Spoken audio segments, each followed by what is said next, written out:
गायत्री मंत्र बोलेंगे।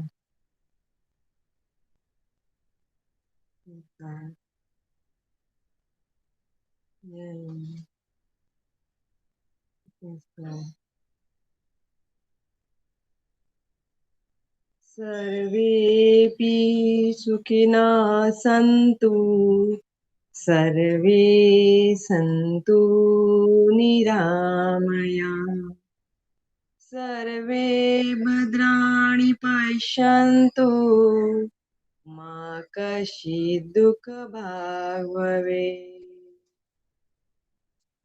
ॐ शान्ति शान्ति शांति। दोनों हाथों का अच्छी तरह घर्षण करेंगे। उस निर्माण में ऊष्मा को चेहरे पे, गालों पे, पूरे शरीर पे लगाएंगे। हरिओम। हरिओम सभी को प्रणाम। धन्यवाद जी। आप लोगों को अब तक जो भी पढ़ाया जा रहा है वो सब समझ में आ रहा है ना? वैसे क्योंकि अब अपने पास समय बहुत कम है, इस वजह से आप लोग ज़्यादा से ज़्यादा समझें और ज़्यादा से ज़्यादा समय दें, ये बहुत ज़रूरी है। क्योंकि जैसे ही एग्ज़ाम क्लोज आता जा रहा है, मैं देख रहा हूँ कि जो संख्या है ना अपने पढ़ने वालों की, वो कम हो रही है।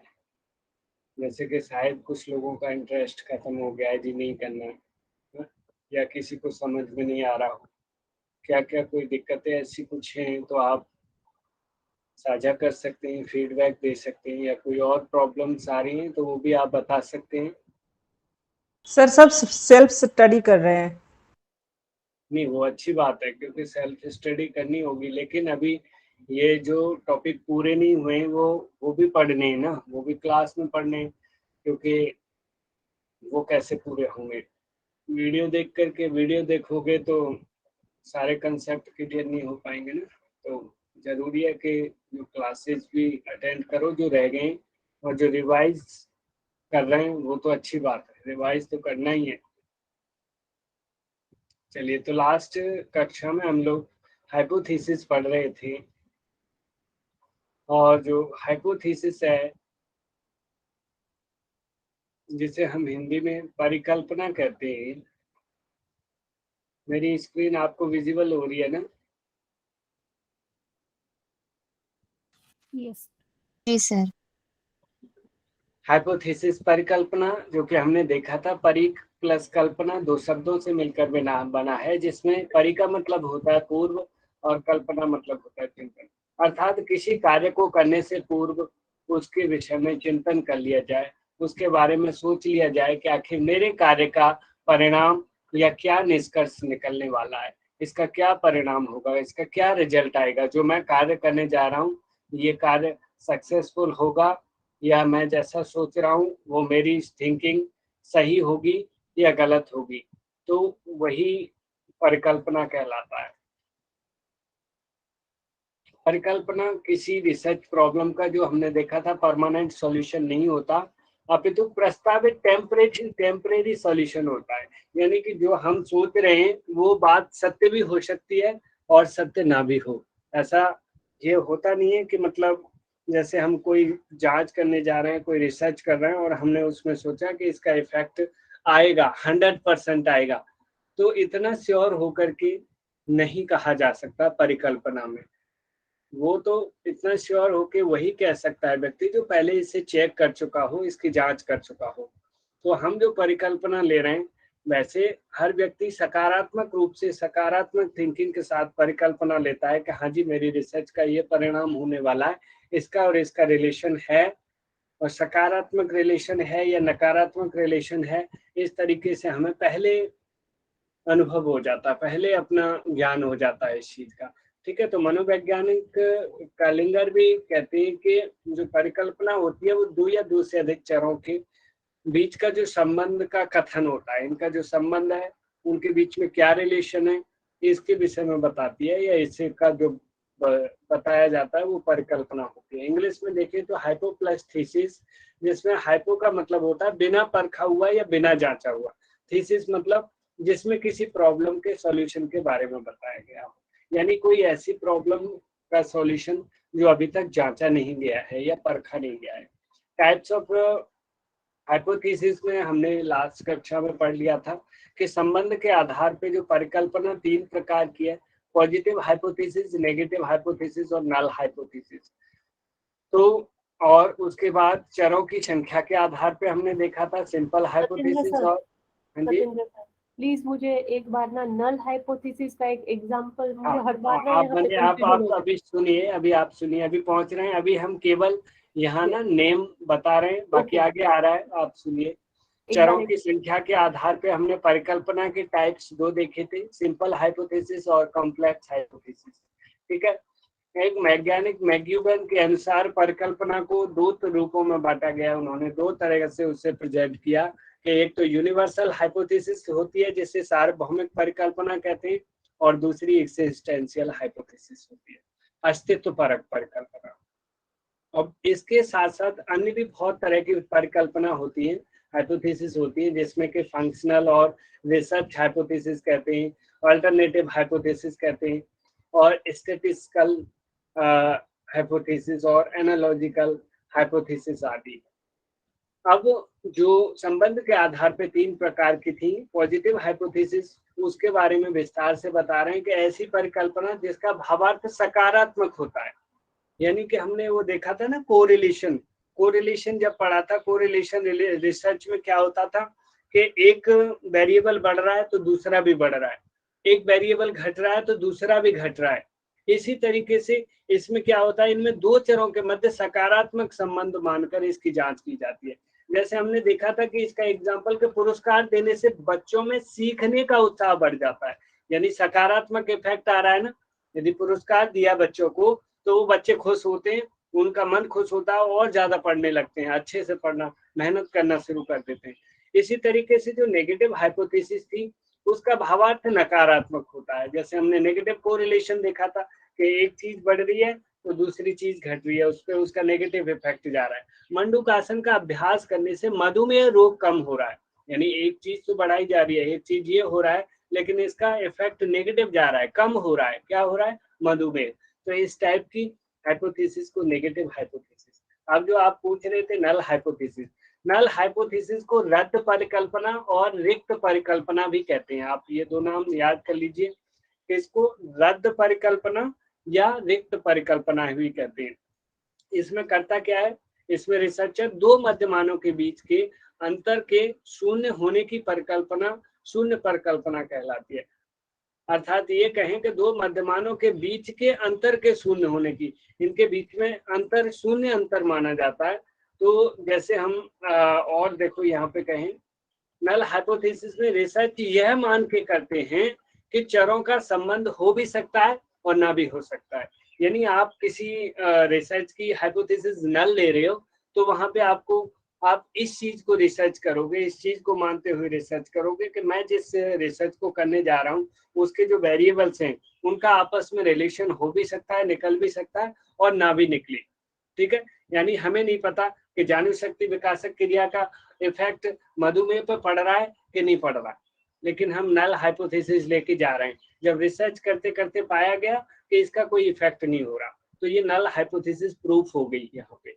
तब फिर ऐसी स्थिति में क्या किया जाता है कि रिसर्च को रोक दिया जाता है। यदि उस क्रिया का इफेक्ट वास्तव में उस पर पाया जाता है तब फिर वो नल हाइपोथेसिस रिजेक्ट हो जाती है और वहीं पे उसको फिर अल्टरनेटिव हाइपोथेसिस माना जाता है और फिर वो अल्टरनेटिव हाइपोथेसिस पक्का सत्य होती है।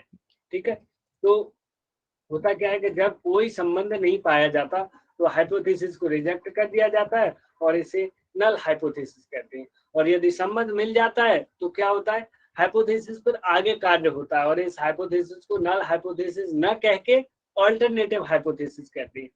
अब जैसे इसका एग्जांपल आप लेके चलिए, हमें नहीं पता, आप 0 हैं ज्ञान में कि उज्जयी प्राणायाम आप पता है कैसे करते हैं और थायराइड पता है, लेकिन इन दोनों के बीच में क्या रिलेशन है, क्या उज्जयी प्राणायाम से थायराइड पे कोई इफेक्ट पड़ता है? हमें बिल्कुल नहीं पता, जीरो ज्ञान है, कोई नॉलेज ही नहीं है, लेकिन हम रिसर्च करना शुरू करते हैं इस चीज को सोच करके। क्या चीज सोच के कि इनके बीच में रिलेशन हो भी सकता है और ना भी हो सकता है। यानी हमें अभी ये भी नहीं पता, हम सकारात्मक इफेक्ट भी नहीं देख रहे हैं कि जी इसका प्रभाव होगा कुछ।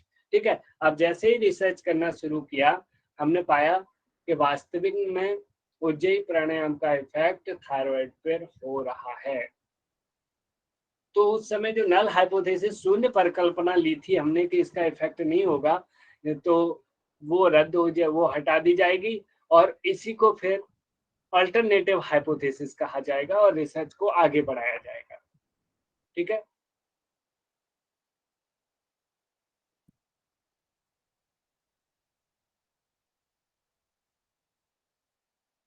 वैसे मेनली ज्यादातर नल हाइपोथेसिस उन कंडीशंस में प्रूफ होती हैं, उन कंडीशंस में सिद्ध होती है जब उस दोनों वेरिएबल्स का कोई रिलेशन होता ही नहीं है।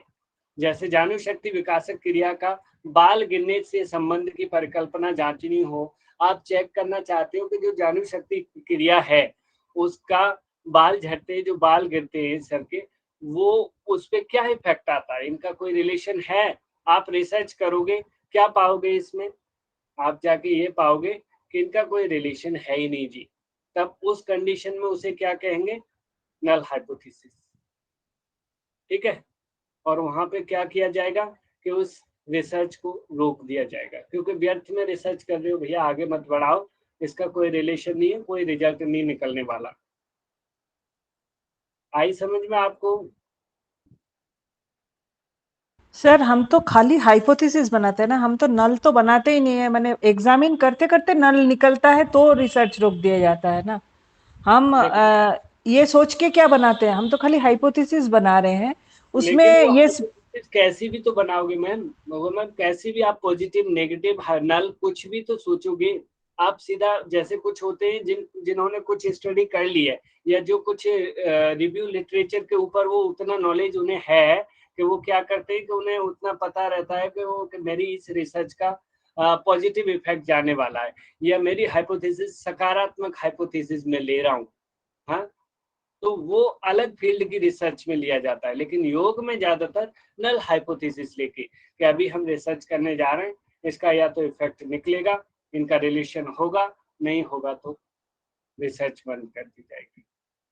ठीक है, जैसे महेश योगी जी ने क्या किया था, वहां पे उन्हें पता था, वो जानते थे, लेकिन वहां उन लोगों को समझाना मुश्किल था। वो डॉक्टर्स कह रहे अरे ध्यान का क्या इफेक्ट पड़ेगा मानसिक स्वास्थ्य पर?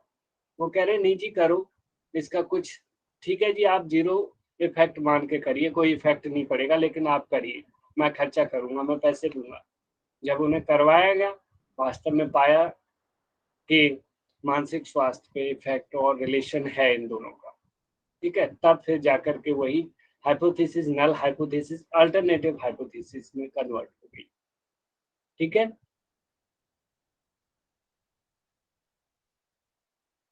क्लियर है महुआ मैम अभी आपको? Yes sir. तो सर मतलब जब हम हाइपोथेसिस बनाएंगे, मतलब दो हाइपोथेसिस बनाएंगे, नल भी सोचेंगे एंड ऑल्टरनेटिव भी सोचेंगे, है ना? देखिए, यही वो। ऑल्टरनेटिव तो मैम वो अपने आप हो जाती है, यदि रिलेशन पाया गया। नल लेके चल रहे हैं हमने, नल रिलेशन लेके चल रहे हैं, नल हाइपोथेसिस बना ली, लेकिन अगर रिलेशन पाया गया, उनमें दोनों में रिलेशन मिल गया, तो फिर वो ऑल्टरनेटिव खुद ही ऑल्टरनेटिव बोला जाएगा। फिर उसको पहले से नहीं सोच के चलेंगे, पर लेकिन अगर आप नल लेके चल रहे हो तो वो या तो नल प्रूफ हो जाएगी, वास्तव में रिलेशन कुछ भी नहीं होगा तो वो नल प्रूफ होके रिसर्च बंद हो जाएगी, क्लोज कर दी जाएगी। अगर रिलेशन मिल गया तो फिर तो वो ऑल्टरनेटिव कही जाएगी, वही हाइपोथेसिस फिर ऑल्टरनेटिव कही जाएगी। ठीक है, और उस पर काम आगे बढ़ाया जाएगा। Okay sir. जी,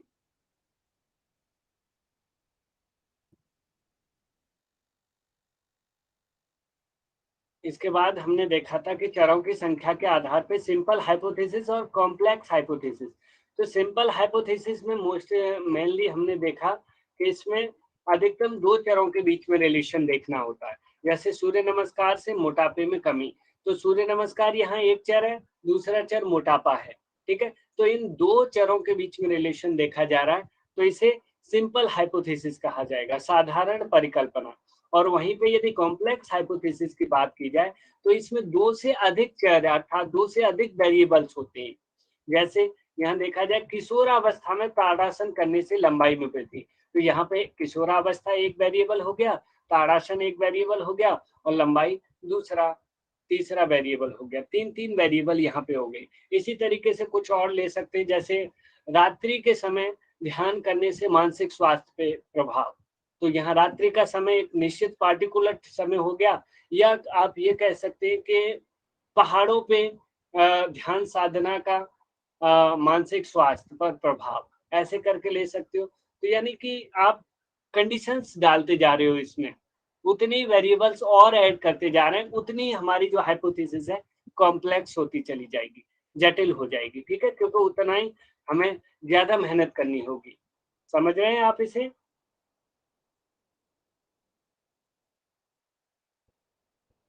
आपको क्लियर, ऊपर वाली सिंपल और कॉम्प्लेक्स हाइपोथेसिस क्लियर हो गई है? अब जो वैज्ञानिक मैक्यूगन ने जो हाइपोथेसिस बताई वो 2 टाइप की, वो कह रहे हैं कि एक तो यूनिवर्सल हाइपोथेसिस होती है, एक एक्सिस्टेंशियल हाइपोथेसिस होती है। तो जो यूनिवर्सल हाइपोथेसिस है वो ऐसी होती है कि वो कहीं पे भी कोई भी उसे यूज करे वो वहीं पे अपना इफेक्ट दिखाएगी हर जगह। जैसे न्यूटन के लॉ और जो आइंस्टीन आदि के लॉ जो हैं वो हर जगह, चाहे अमेरिका, जापान, कहीं पे भी, इंडिया, कहीं पे भी देखोगे वो सेम उसी तरीके से फॉलो करते हैं। गुरुत्वाकर्षण का नियम है साहब, कहीं पे भी आप कोई भी चीज चेक करके देखोगे, यहाँ फेंक करके इंडिया में ऊपर की तरफ वो भी नीचे आ रही है, जापान में फेंक रहे हो वो भी आ रही है, कहीं पाकिस्तान में फेंक रहे हो वो भी आ रही है। यानी कि ये इस टाइप की जो हाइपोथेसिस है वो कैसी कही जाती है? यूनिवर्सल हाइपोथेसिस, ठीक है। ओम चैंटिंग पे आप रिसर्च करना चाहते हो तो ओम चैंटिंग कहीं पे भी करोगे, किसी भी देश में करोगे, उससे यूनिवर्सल इफेक्ट ही आएगा, उससे मानसिक स्वास्थ्य मजबूत होगा, वो हर जगह होगा, वो किसी व्यक्ति विशेष के लिए नहीं होगा, ठीक है।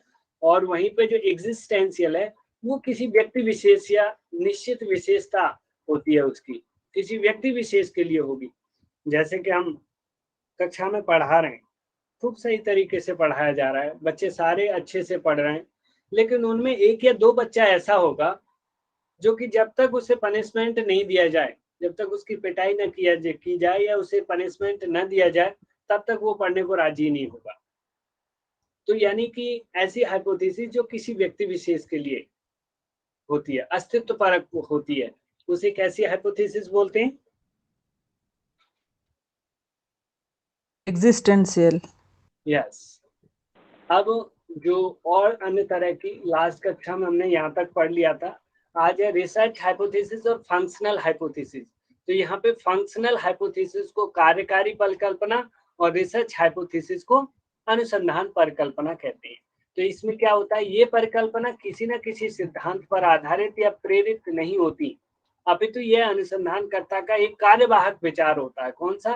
फंक्शनल हाइपोथेसिस, कार्यवाहक विचार। यानी वो काम करते करते अपने अनुभवों से इतना सीखता है तो उसके आधार पे वो अपना विचार करता है, जो उपयोगी खोज का आधार बनता है। उसे इतना अनुभव हो जाता है किसी चीज में, किसी वस्तु विशेष के विषय में, कि वो एक उपयोगी खोज कर देता है, ठीक है।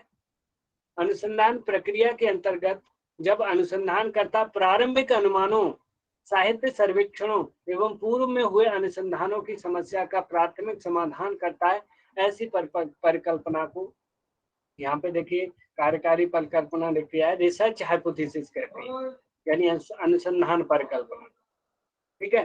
तो कुल मिला के कार्यकारी क्या, कि उसे इतना कुछ अनुभव हो गया है कि वो अपने अनुभव के आधार पर कुछ खोज दे रहा है, ठीक है। और जो रिसर्च हाइपोथेसिस है वो एक प्रोसेस से गुजर रही है, साहित्य सर्वेक्षण किया, पूर्व में हुए अनुसंधानों की समीक्षा करी, उनको देखा, समस्याओं का समाधान उनमें कैसे हुआ, वो सारी विधि को फॉलो करने के बाद तब कोई इस स्थिति तक पहुंचा कि उसने रिसर्च हाइपोथेसिस तैयार करी, ठीक है। जैसे कि कार्यकारी में क्या होता है, जैसे करके सीखने से प्राप्त अधिगम अधिक सुदृढ़ होता है, भाई वास्तव में रियल है कि जो व्यक्ति करके देख लिया जिसने कुछ कार्य, और फिर उसको जो ज्ञान होगा वो ज्यादा प्रबल होगा। आप जो भी पढ़ रहे हैं उसे केवल पढ़ के छोड़ दें, उसे आप लिखना शुरू करें, उसे आप दूसरों को पढ़ाएं, उसे आप जैसा बताया गया उसको करके देखें। तो जितने ही आप ये स्टेप्स आगे की तरफ फॉलो करते जाओगे, आपका ज्ञान उतना ही अधिक मजबूत होता चला जाएगा और अधिक समय तक टिकाऊ रहेगा। इस प्रकार से ये जो क्या होगी, कार्यकारी परिकल्पना कही जाएगी। ठीक है, ये दोनों क्लियर हो गई हैं आपको, रिसर्च और कार्यकारी, functional hypothesis and the research hypothesis. अब जो वैकल्पिक अनुसंधान परिकल्पना, ऑल्टरनेटिव हाइपोथेसिस, जो हम पढ़ चुके हैं, मेनली होता क्या है, अनुसंधान प्रक्रिया में जब स्टैटिकली मेथड्स का प्रयोग करने से प्राप्त परिणामों के आधार पर शून्य परिकल्पना अस्वीकृत हो जाती है। जैसे हमने शून्य परिकल्पना लेके कोई रिसर्च करना शुरू करा कि इसके बीच में कोई रिलेशन नहीं है, लेकिन वहां शून्य परिकल्पना जो हमने सोच के किया था इनके बीच में कोई रिलेशन नहीं है, लेकिन वहां देखा कि रिलेशन मिल गया। तो इस कंडीशन में होता क्या है, तब ऐसी अवस्था में अनुसंधानकर्ता द्वारा निर्मित हाइपोथेसिस अल्टरनेटिव हाइपोथेसिस कहलाती है। उस कंडीशन में क्या होगा कि उस कंडीशन में जो रिलेशन मिल गया और जो शून्य रिलेशन जो माना था हमने वो रिजेक्ट हो गया, नहीं जी भैया शून्य नहीं है, वहां उनके बीच में है रिलेशन। मंडूकासन का प्रभाव पड़ रहा है डायबिटीज पे, पड़ रहा है, तो अब वो हाइपोथेसिस ऑल्टरनेटिव हाइपोथेसिस होगी। ठीक है, और नोट में लिख दिया, ऑल्टरनेटिव हाइपोथेसिस हमेशा सत्य होगी। भाई दावे से अब तो कहा जा सकता है, क्योंकि जब इफेक्ट देख लिया उसका और जो जीरो रिलेशन बता रहे थे हम, यह सोच के जो रिसर्च कर रहे थे, वो जीरो रिलेशन रद्द हो गया है, फेल हो गया है कि नहीं जी ऐसा नहीं है, जीरो रिलेशन नहीं है, इनके बीच में रिलेशन है। ठीक है, तो ये क्या होगी, हमेशा सत्य होती है। अब जो सांख्यिकी परिकल्पना है, इसमें क्या होता है, इसमें अनुसंधान प्रक्रिया में जब नल हाइपोथेसिस को सांख्यिकी पदों में अर्थात व्यक्त किया जाता है, जब सांख्यिकी पद क्या है, संख्या, नंबरिंग के बेस पे जब व्यक्त किया जाता है, तब ऐसी हाइपोथेसिस को स्टैटिस्टिकल हाइपोथेसिस अर्थात सांख्यिकी परिकल्पना कहते हैं। होता क्या है, जैसे इस हाइपोथेसिस में रिसर्चर कुछ विशेष संकेतों का प्रयोग करता है। भाई नंबरिंग होगी, कुछ संकेत होंगे, जब ये नंबरिंग और संकेत जो यूज करे जाएंगे तब उसे सांख्यिकी परिकल्पना कहा जाएगा। ठीक है, क्योंकि सांख्यिकी से तात्पर्य संख्या से है, तो वहां पे संख्या होगी, कोई नंबरिंग होगी, कोई सीक्वेंस होगा उसका, उनको कुछ डिजिट दे रखे होंगे, कोई सिंबल्स दे रखे होंगे, है नहीं, तब जाकर के वो ऐसी हाइपोथेसिस कैसी कहलाएगी, सांख्यिकी परिकल्पना। क्लियर है? जी सर। आगे बढ़ते हैं।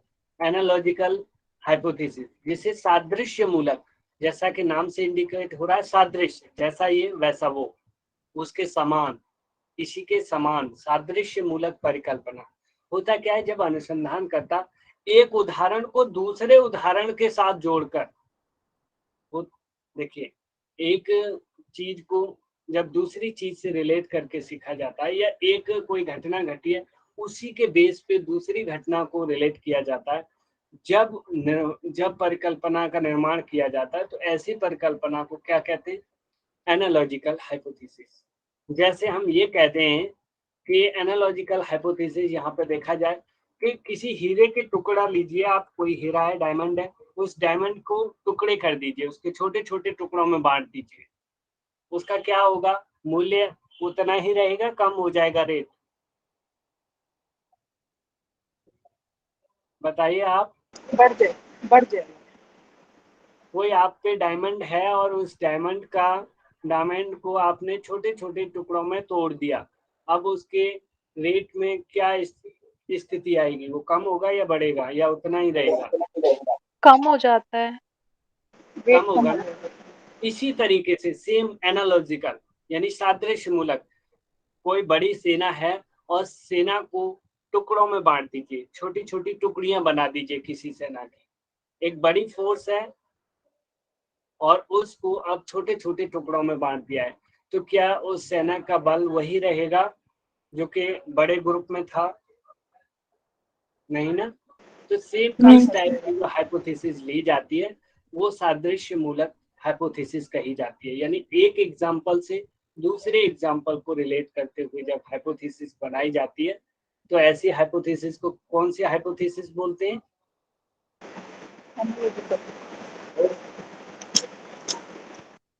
हाँ जी मनीता मैम। एनालॉजिकल, यस, ठीक है। तो इस प्रकार से हमने यहाँ ऊपर हाइपोथेसिस और टाइप्स ऑफ हाइपोथेसिस पढ़े। अभी जो अगला स्टेप है वो है रिसर्च डिजाइन, अनुसंधान अविकल्प। अभी हम पढ़ने जा रहे हैं अनुसंधान अविकल्प क्या होता है, रिसर्च डिजाइन क्या होता है। आपको किसी को पता है? एक बार कोई बताइए थोड़ा सा, किसी को पता हो तो। ये रिसर्च का ब्लूप्रिंट होता है। ब्लूप्रिंट, वेरी गुड, अच्छा बिंदु बताया। क्वेश्चन आया हुआ है, आप सभी सुन लीजिए जो महुआ मैम ने बताया सेम इसी तरीके से। Which step is called the blueprint of the whole research? So आपको आंसर करना होगा रिसर्च डिजाइन, ठीक है। कैसे होता है आप इसको समझते हैं। देखिए एक्चुअली होता क्या है कि अनुसंधान प्रक्रिया को पूर्ण यानी पूरा करने की ऐसी रूपरेखा, कोई ऐसी रूपरेखा यानी फ्रेमवर्क या कार्य योजना, कोई ऐसी प्लानिंग जिसमें अनुसंधानकर्ता सुव्यवस्थित रूप से यानी एक सिस्टमेटिक तरीके से कम श्रम, जिसमें कम मेहनत लगे, कम समय लगे, कम पैसा लगे, का उपयोग करते हुए अपने अनुसंधान उद्देश्य को भली भांति प्राप्त कर सके, अनुसंधान अविकल्प कहलाता है। यानी कि एक ऐसी रूपरेखा तैयार करना या एक ऐसी योजना बनाना जिसमें जो हमारे गोल्स हैं, जिसमें जो हमारे ऑब्जेक्टिव्स हैं, जो रिसर्च में हम जिन्हें पाना चाहते हैं, प्राप्त करना चाहते हैं ऑब्जेक्टिव्स को, उन्हें प्राप्त करने में कम से कम समय लगे, कम से कम पैसा और धन लगे। तो ऐसी कार्य योजना को या ऐसे फ्रेमवर्क को या फिर ये कहें ऐसी रूपरेखा को क्या कहते हैं? Research design. Research design. Research design क्या है? किसी अनुसंधान की रूपरेखा या किसी कार्य की रूपरेखा, ठीक है। और जब ये रूपरेखा पहले से तैयार हो जाती है तो स्वाभाविक है उसमें मेहनत भी कम लगेगी, समय भी कम लगेगा और धन भी कम लगेगा। आप इसे सीधा उस तरीके से रिलेट कर सकते हो कि आपके पास 100 वर्ग गज का एक प्लॉट है, उसमें आप 2 कमरे, लैट्रिन, बाथरूम, किचन बनवाना चाहते हैं, जो भी और क्या क्या बनवाना चाहते हैं। यदि आप जो जो चीजें उसमें बनवाना चाहते हैं वो चीजें आपने पहले फ्रेमवर्क तैयार नहीं कराया, उसका मैपिंग नहीं कराई आर्किटेक्ट से मिलकर के, तो कहीं ना कहीं आपको ज्यादा समय लगेगा, पैसा भी ज्यादा लग जाएगा। क्यों? कुछ चीज तोड़नी पड़ सकती है, नहीं यार ये गलत हो गई, यहाँ दूसरी ये बनना चाहिए, दोबारा ऐसे करो, इसे तोड़ो, इसे हटाओ, अब ये लग रहा है वो लग रहा है, तो कहीं ना कहीं समय भी ज्यादा लगेगा और पैसा भी ज्यादा लगेगा, मेहनत भी अधिक होगी कि नहीं होगी। यदि आपने पहले प्लान नहीं किया, आपने सीधा कर दिया मिस्त्री को लाके, हाँ जी बनाना शुरू कर, कमरा बना दे, ये बना दे, ऐसे बना, कुछ बना दे, ऐसे ही, मतलब एक सिस्टमेटिक तरीके की प्लानिंग है ही नहीं, ठीक है। तो सेम रिसर्च में यदि जब तक आप पूरा सिस्टमेटिक फ्रेमवर्क तैयार नहीं करोगे, अपनी पूरी रिसर्च की रूपरेखा तैयार नहीं करोगे, किसके बाद क्या होना है, इसके बाद क्या होना है, हाँ जी डाटा लेना है, डेटा ले लिया, हाँ जी उसे कोडिंग एंड कोडिंग करना है, उसको करने के बाद उसका एनालिसिस करना है, फिर उसमें जो रिजल्ट आया है उसको टेस्ट करना है, फिर और आगे बढ़ना है। यानी एक सिस्टमेटिक तरीके से एक के बाद एक अगला स्टेप ये कौन बताता रहता है? रिसर्च डिजाइन बताता रहता है आपको, ठीक है। इसीलिए इसे ब्लूप्रिंट कहा जाता है। पूरी रिसर्च का खाका बोलते हैं, खाका तैयार कर लिया है, कहते हैं ना मेरे पास मेरी रिसर्च का पूरा खाका तैयार है, मुझे कौन सा डाटा चाहिए, कहाँ से चाहिए, वो किस विधि से लूंगा, किस विधि का एनालिसिस करूंगा, उससे उसका क्या परिणाम आएगा, कैसे टेस्ट करूंगा, इस तरीके से वो सारा का सारा वो सिस्टमेटिक तरीके से उसमें रखा जाता है। ठीक है, अनुसंधान कार्य किन किन विषयों एवं बिंदुओं पर केंद्रित रहेगा, वो सारे के सारे बिंदु वहां अनुसंधान कार्य में डेटा को कैसे और किन किन विधियों के द्वारा एकत्रित किया जाएगा, प्राप्त डाटा को एनालिसिस में किन किन स्टैटिस्टिकल मेथड का प्रयोग किया जाएगा, ये सारी चीजें उनमें होती हैं। इस प्रकार इन सभी बिंदुओं की सुव्यवस्थित कार्य योजना, एक सिस्टमेटिक प्लानिंग ही अनुसंधान अभिकल्प कहलाती है। ठीक है, अब रिसर्च डिजाइन को रिसर्च कार्य का ब्लूप्रिंट भी कहते हैं। स्टार बनाए यहाँ पे देखिए, और ये क्वेश्चन भी आया है, blueprint of the research is equal to research design. Okay, ये हमने देख लिया ना, जैसे जिस प्रकार किसी भवन का निर्माण करने से पूर्व निर्माणकर्ता भवन की संरचना अर्थात भवन में कितने कमरों का निर्माण किया जाएगा, किस कमरे का स्थान और दिशा किधर होगी, हाँ, कितने समय में और कितने खर्च में निर्माण कार्य पूरा हो जाएगा आदि विषयों को पूर्व में ही सुनिश्चित करता है। यदि पहले सुनिश्चित इस चीज का नहीं करेगा कि कितना रुपया लग जाएगा, किधर दिशा रखनी है, किधर कितने कमरों का मुंह किस तरफ रखना है, तो कहीं ना कहीं उसे बहुत परेशानी का सामना करना पड़ेगा, पैसे भी अधिक लगेंगे और मेहनत भी अधिक लगेगी कि नहीं लगेगी, आप बताइए। जी सर, लगेगी। ठीक इसी प्रकार रिसर्चर अपनी रिसर्च को आगे बढ़ाते हुए sampling method, collection of data method, analysis method सभी को पहले से सेटअप कर लेता है कि मेरी रिसर्च में ये सैम्पलिंग मेथड होंगे, ये कलेक्शन डेटा मेथड्स होंगे और ये एनालिसिस मेथड होंगे, मैं ये विधि अपनाऊंगा, ये विधियां अपनाऊंगा आदि के संबंध की रूपरेखा और कार्य योजना तैयार करता है। इसे ही रिसर्च डिजाइन कहते हैं। Research design is a framework, देखिए ब्लूप्रिंट बोल दिया जाए या फ्रेमवर्क बोल दिया जाए, that has been created to find answers to the research problem. Research problem का आंसर प्राप्त करने के लिए, उसके आंसर तक पहुंचने के लिए किन किन स्टेप्स से गुजरना हो, वो स्टेप्स का फ्रेमवर्क तैयार कर लिया जाए, उसी को रिसर्च डिजाइन कहेंगे। रिसर्च डिजाइन की रचना रिसर्च के उद्देश्यों को ध्यान में रखकर की जाती है। किसको, उसके उद्देश्य क्या है, हमें क्या प्राप्त करना है आखिर। अब यहाँ पे कुछ कैरेक्टरिस्टिक्स हैं रिसर्च डिजाइन की। उत्तम अनुसंधान अभिकल्प की विशेषताएं, आपको समझ में आ गया ना रिसर्च डिजाइन ऊपर? जी सर। ठीक है, अब उसकी विशेषताएं देखिए, इसकी क्या विशेषताएं होनी चाहिए। इसकी विशेषता होनी चाहिए रिसर्च डिजाइन रिसर्च की दिशा का सबसे महत्वपूर्ण एवं निर्धारक तत्व होता है। भाई रिसर्च की दिशा का सबसे महत्वपूर्ण तत्व तो होगा ही, क्योंकि जिसको देखकर हम फॉलो करेंगे। एक प्रकार का ये मान लीजिए ये पद चिन्ह है, कहीं किसी अंधेरे में या किसी ऐसे सुनसान रास्ते पे जा रहे हैं, उसमें पद चिन्ह बने हुए हैं, तो उन पैरों के चिन्हों पे पैर रख रख के हम अपनी मंजिल तक पहुंच सकते हैं। तो इस प्रकार से पद चिन्हों की तरह है।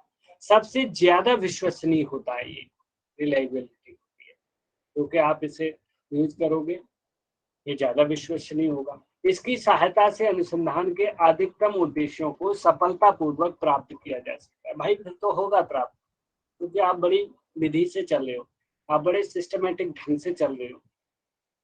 हाँ, परफेक्ट रिसर्च डिजाइन में क्या होता है, लचीलापन होना का गुण होना चाहिए, वो फ्लेक्सिबल होना चाहिए। ये नहीं कि एक बार जैसा हो गया सेटअप अब तो भैया पत्थर की लकीर होगी, अब नहीं चेंज हो सकता जी, ऐसे ही रहना है। उसमें फेर बदल की आवश्यकता पड़े तो फ्लेक्सिबल हो। ठीक है, एक उत्तम अनुसंधान अभिकल्प समय, श्रम और धन की बचत करने वाला होना चाहिए। भाई अच्छा तभी कहा जाएगा ना, तो उससे समय बचे, जल्दी रिसर्च पूरी हो जाए हमारी, और मेहनत भी कम लगे और पैसा भी कम लगे, पैसे की भी बचत होनी चाहिए। ठीक है, मित व्ययी बोलते हैं इसे, इकोनॉमिकल होना चाहिए। मनोवैज्ञानिक अनुसंधान अभिकल्प की तुलना उस टॉर्च लाइट के साथ करते हैं। जो मनोवैज्ञानिक जो हैं वो अनुसंधान अभिकल्प की तुलना टॉर्च से करते हैं। किससे? जो किसी पथिक को अंधकार के पथ का दर्शन कराता है। आप घोर अंधकार के समय किसी ऐसे रास्ते पे हो जहां आपको रास्ता दिखाई ही नहीं दे रहा कि रास्ता किधर को है, तो वहां पे यदि आपके हाथ में टॉर्च दे दी जाए तो आप टॉर्च से अपना रास्ता ढूंढ लोगे कि नहीं? हाँ जी, जी सर। जी सर। बिल्कुल रास्ता मिल जाएगा। तो उस टॉर्च के प्रकाश से फॉलो करते हुए आप अपनी मंजिल तक पहुंच सकते हैं। तो सेम टॉर्च के लाइट की तरह मनोवैज्ञानिक इसे बताते हैं। किसको? रिसर्च डिजाइन को। तो वास्तव में रिसर्च डिजाइन किसी भी अनुसंधान कर्ता का ऐसा मार्गदर्शक सोचिए, जो रास्ता दिखाने वाला होता है, जो जटिल से जटिल अनुसंधान कार्य को सरल और आसान बना देता है।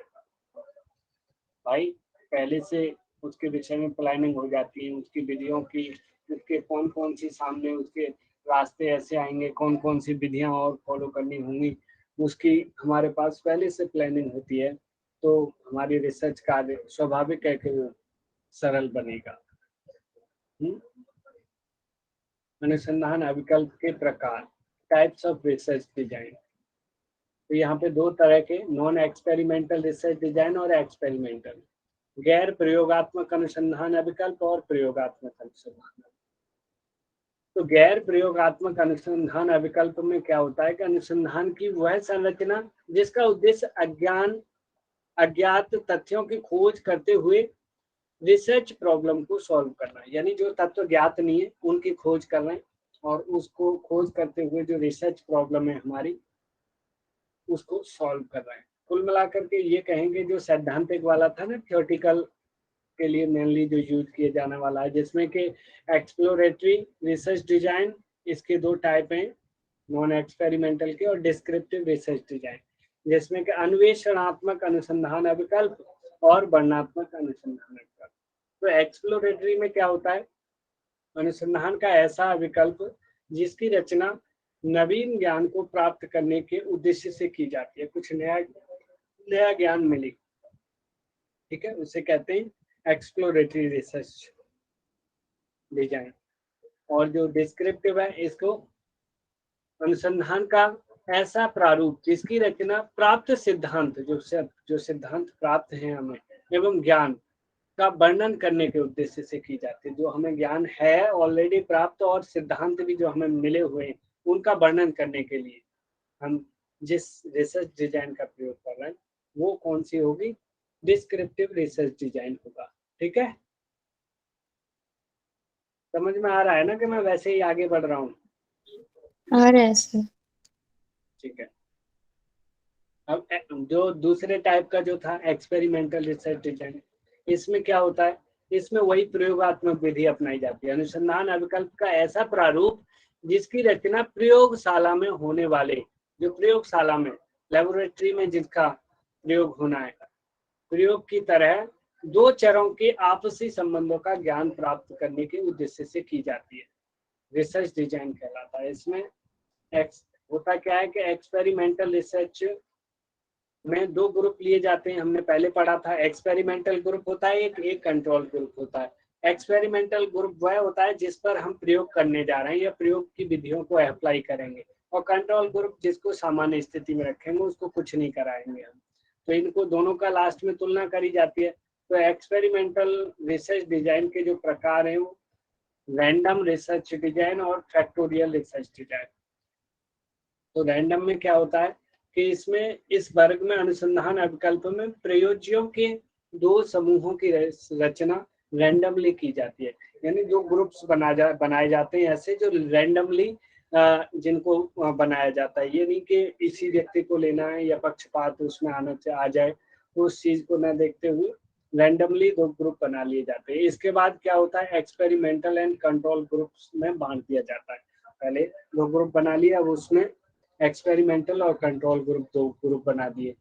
एक्सपेरिमेंटल ग्रुप में अभ्यास किया जाता है, और जो कंट्रोल ग्रुप है उसको सामान्य स्थिति में रखा जाता है, उसको कुछ नहीं कराया जाता। ठीक है, अंत में एक्सपेरिमेंटल एंड कंट्रोल ग्रुप का दोनों का तुलनात्मक अध्ययन किया जाता है कि अब क्या डिफरेंट आ रहा है, जिसपे प्रयोग किया, जिनको हमने धनुरासन कराया उन पे क्या इफेक्ट आ रहा है, और जिनको धनुरासन नहीं कराया उन दोनों में कितना डिफरेंट आया, क्या बदलाव आया उनकी ओबेसिटी का। जैसे 20 व्यक्ति हमने ओबेज लिए, 10 व्यक्तियों को ऐसे ही रखा, उन्हें कुछ नहीं कराया, और 10 व्यक्तियों को 2 महीने हमने धनुरासन कराया, फिर दोनों की तुलना करी, उन 10 की और इन 10 की, तो क्या जो पाया गया, फिर निष्कर्ष या परिणाम जो प्राप्त, उसके आधार पर जो किया जाता है, इस टाइप के को क्या बोलते हैं, एक्सपेरिमेंटल रिसर्च डिजाइन के अंतर्गत ये आता है। ठीक है, जो फैक्टोरियल रिसर्च डिजाइन है, कारकीय अनुसंधान जिसे बोलते हैं, इसमें फैक्टर का मतलब होता है टुकड़ों में बांटना। इसमें होता क्या है, रैंडम रिसर्च डिजाइन की तरह, जैसे क्या था, ग्रुप्स बनाए थे, अलग अलग टुकड़े बना लिए थे, तरह एक्सपेरिमेंटल व कंट्रोल ग्रुप में बांट दिया जाता है। और फिर क्या होता है, इसमें एक्सपेरिमेंटल ग्रुप में अभ्यास के दौरान 2 या 2 से अधिक इंडिपेंडेंट वेरिएबल के प्रभाव का अध्ययन किया जाता है। 2 होंगे, 2 से अधिक होंगे, उनके प्रभावों का अध्ययन। यह रिसर्च डिजाइन जटिल होता है और इसका स्वरूप भी विस्तृत होता है, क्योंकि इसमें वेरिएबल्स अधिक हैं। इसमें फैक्टोरियल में तो बहुत जगह ग्रुप बना रखे हैं, इसमें टुकड़े बना रखे हैं। ठीक है, वास्तविक रूप से इसे अप्लाई करने पर यह रिसर्च ज्यादा विश्वसनीय होती है, क्योंकि भैया ज्यादा मेहनत करी गई है तो ज्यादा विश्वसनीय तो होगी। तो यहाँ पे ये हमने रिसर्च डिजाइन और इसके टाइप्स को समझा। अब आप इससे जुड़ी समस्याओं को बताइए। सर ये लास्ट वाला एक बार बताइए, फैक्टोरियल एंड रैंडम, दोनों रैंडम में तो हमने रैंडम में 2 ग्रुप बनाया, बट फैक्टोरियल में क्या किया हमने? 2 टुकड़ों में होते तो हैं, लेकिन उसमें 2 से ज्यादा ग्रुप हो जाते हैं। उसमें क्या है, उसमें भी जैसे रैंडमली 2 ग्रुप बना लिए, उनमें से कंट्रोल्ड एंड एक्सपेरिमेंटल बना लिया। अब उसमें 2 से अधिक ग्रुप बना लिए, जैसे फैक्टर का मतलब ही होता है टुकड़े, यानी कई सारे टुकड़े कर लिए। जैसे वहां पे हमने देखा था सिंपल हाइपोथेसिस और कॉम्प्लेक्स हाइपोथेसिस। कॉम्प्लेक्स में क्या था, सिंपल में था दो वेरिएबल्स थे, कॉम्प्लेक्स में क्या था, 2 से अधिक वेरिएबल्स थे। तो यहाँ पे इसी तरीके से यहाँ कई 2 से अधिक समूह बन गए हैं। तो इसका मतलब आपको ज्यादा मेहनत करनी होगी, आपको केवल 2 ग्रुप का कंपैरिजन करने के लिए दिया जाए और किसी दूसरे को 4 ग्रुप का कंपैरिजन करने के लिए दिया जाए, तो कौन जल्दी कर देगा या किसको मेहनत कम करनी होगी? तो सेम मुझे इस 2 ग्रुप तरीके से है कि इसमें जो है होता क्या है कि इसमें दो से अधिक जो है समूह बना दिए जाते हैं, टुकड़ों में बांट दिया जाता है। ठीक है,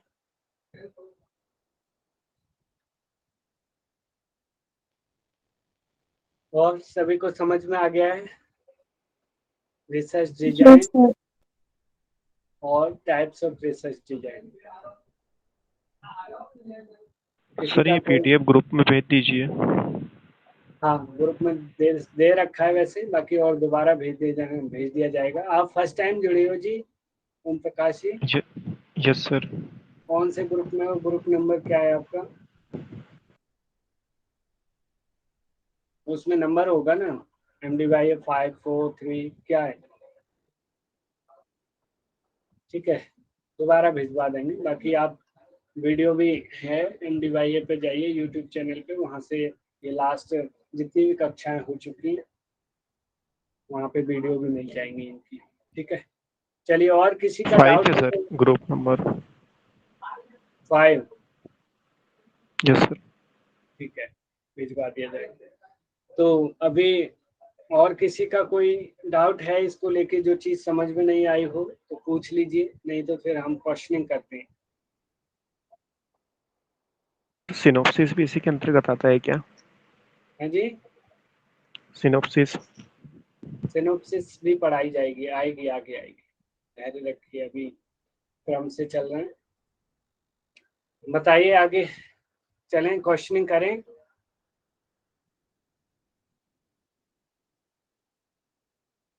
मैसेज करिए सभी।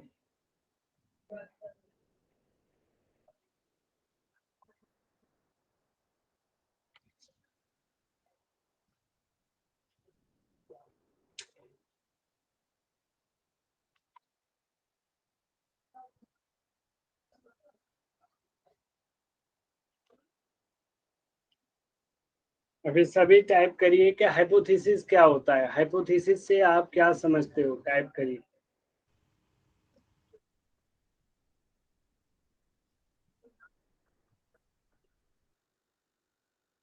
और मानसी जी बताइए, मानसी मैम आप बताइए माइक खोलकर।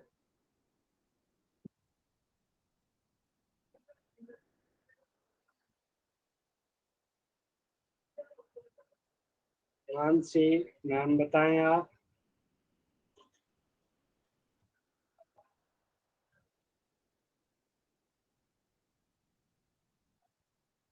हाँ नमस्ते सर। मनोज सर पाल ये जी। सर ये कीबोर्ड ही नहीं चल रहा था, सॉरी, इसलिए देर हो गई। हाइपोथेसिस ये एक परिकल्पना है, मतलब जो कुछ भी हम प्लानिंग करते हैं, कोई भी अगर रिसर्च करना है तो उसके पहले जो कुछ भी प्लानिंग करते हैं हम, पूर्व चिंतन उसे कहा जाता है, उसे हाइपोथेसिस कहा जाता है। ठीक है, अभी संबंध के आधार पे टाइप्स ऑफ हाइपोथेसिस के नेम टाइप करिए। कितने प्रकार की होती है उनके नेम टाइप करें। Very good. Ayushi ma'am, Kavita ma'am, Sonia ji, Om Prakash ji. Om Prakash ji और भी होती हैं, ठीक है, पूरे सारे टाइप करिए।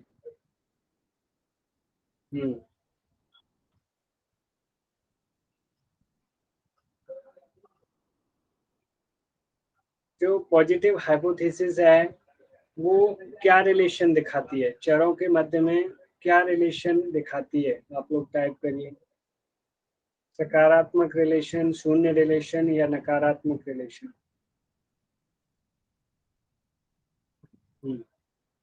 बहुत बढ़िया।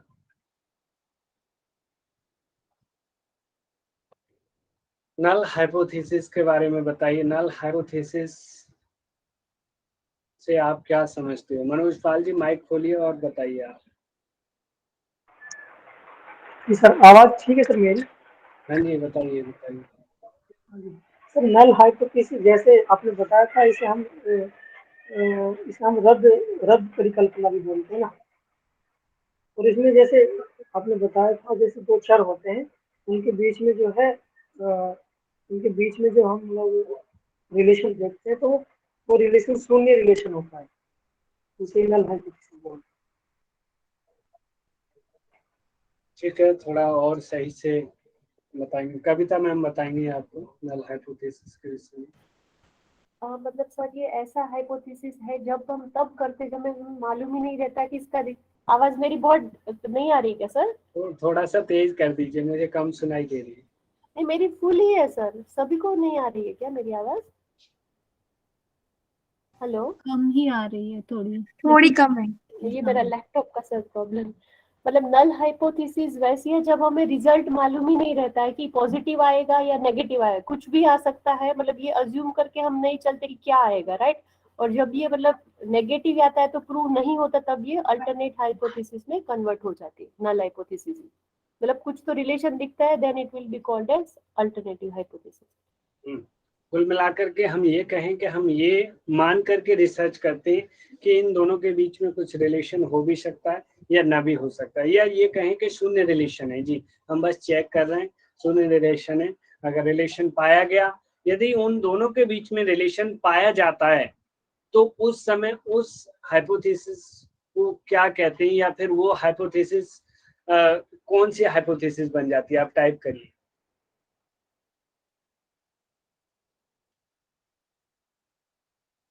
सोनिया जी, वेरी गुड, बहुत अच्छी।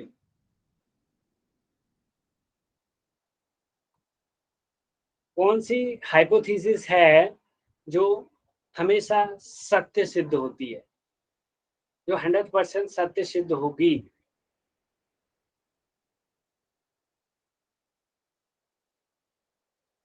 बताइए। माइक खोल के बताएंगी। मनीता योगा की बताइए, कौन सी हाइपोथेसिस है जो हमेशा सत्य सिद्ध होगी? Sir positive hypothesis. कौन सी? पॉजिटिव।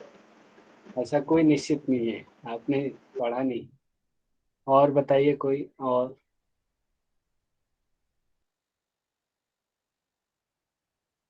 मनोज जी क्यों होगी अल्टरनेटिव हाइपोथेसिस 100% सत्य?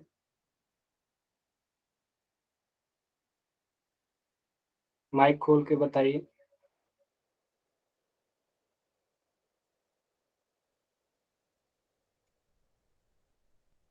हेलो, हाँ जी बताइए।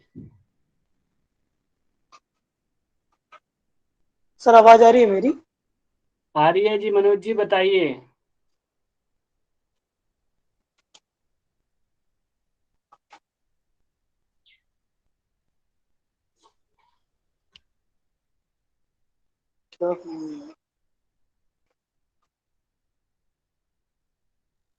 सर इसका कारण ये हो सकता है क्या कि जब कोई संबंध नहीं होता है तो वो हाइपोथेसिस हम रिजेक्ट करते हैं, तो वो नल हाइपोथेसिस बोलते हैं।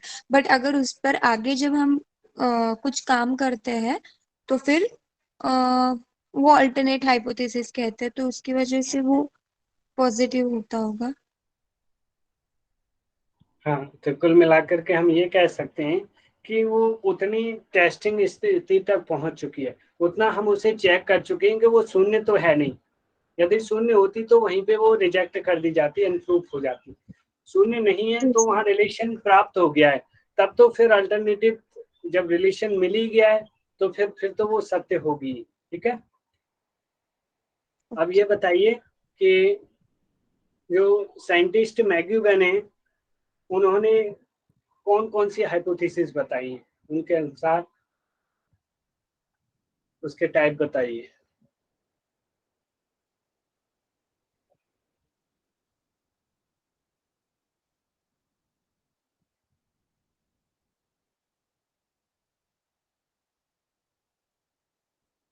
राधिका मैम, यूनिवर्सल हाइपोथेसिस से क्या समझते हो? यूनिवर्सल हाइपोथेसिस होती है जिसका सभी पे प्रभाव होता है, जैसे कि वो रिसर्च प्रूफ हो चुकी होती है, फिर उसको सारा विश्व मतलब समस्त लोग देखते हैं, सारा विश्व देखता है। और एक्सटर्नल हाइपोथेसिस होती है जो किसी विशेष के लिए होती है, जैसे आपने बताया था कि एक बच्चा है उसको मारो तो ही वो पढ़ता है। हाँ, और वो किसी यूनिवर्सल में आपने विशेष के लिए बताया था होगी, कि जी और यूनिवर्सल का प्रभाव कुल मिलाकर के उसका कहीं पे भी प्रभाव देखा जा सकता है, जी वो वहीं पे अपना प्रभाव दिखाएगा। ठीक है, जी बहुत बढ़िया। अब जो सिंपल हाइपोथेसिस है उसमें चरों की संख्या कितनी होती है?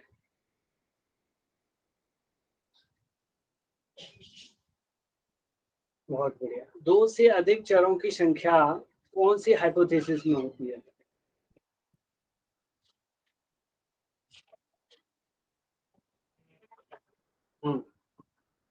Very good. जो एक्सपीरियंस बेस अपने अनुभव पर आधारित अनुभव सिद्ध जो हाइपोथेसिस होती है उसका नाम क्या है, क्या बोलते हैं उसे? वेरी गुड कविता मैम,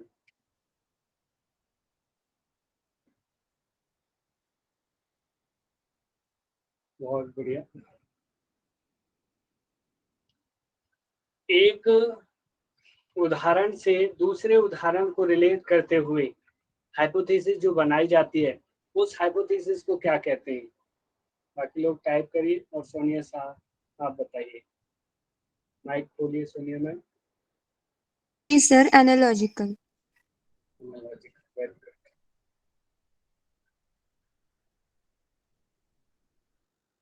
सर एनालॉजिकल में 2-3 उदाहरण होते हैं ना, जैसे किशोर अवस्था में जी लंबाई।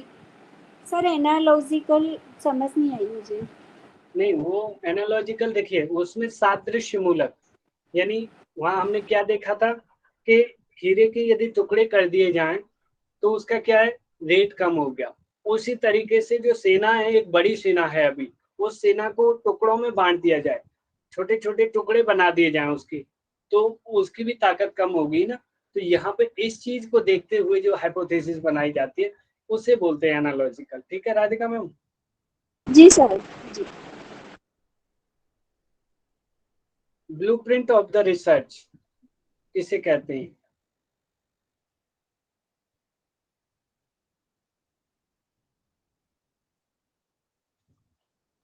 बहुत बढ़िया।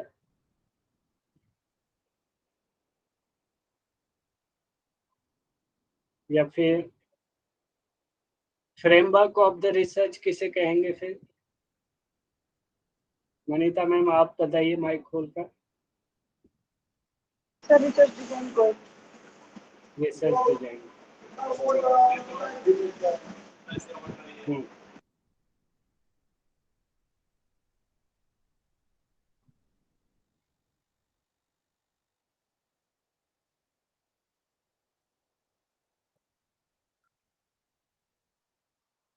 इसकी जो कैरेक्टरिस्टिक्स हैं रिसर्च डिजाइन की, वो आप लोग एक बार टाइप करिए।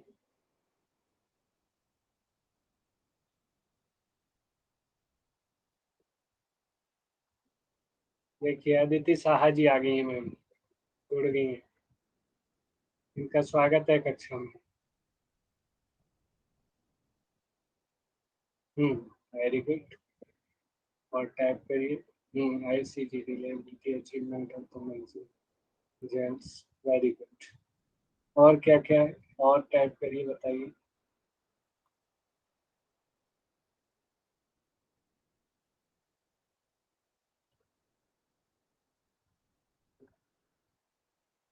इकोनॉमिकल। Very good. हाँ, टाइम सेविंग, इकोनॉमिकल, और उसके साथ साथ कम मेहनत वाला, reduce time research, economical, save time. बिल्कुल, ये सारी की सारी क्वालिटीज जो हैं वो, हाँ जी, very good Om Prakash ji.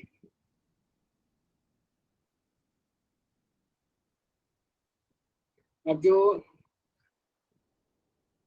Types of research design mainly कितने प्रकार के होते हैं? 2 तरीके के। कौन कौन सा? रिया गुप्ता जी, मैम बताइए।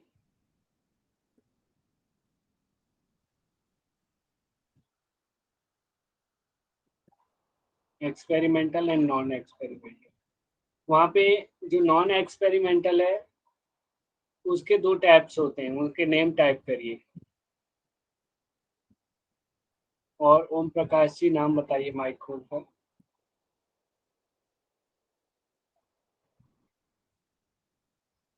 बहुत बढ़िया सोनिया जी, मानसी जी, महुआ मैम।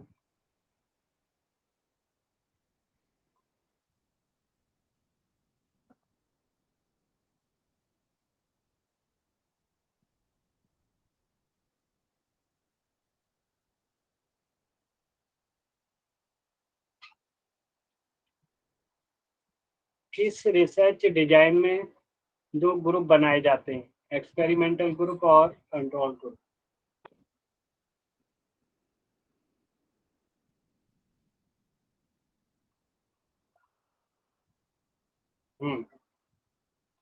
Experimental research design. बहुत बढ़िया, वेरी गुड।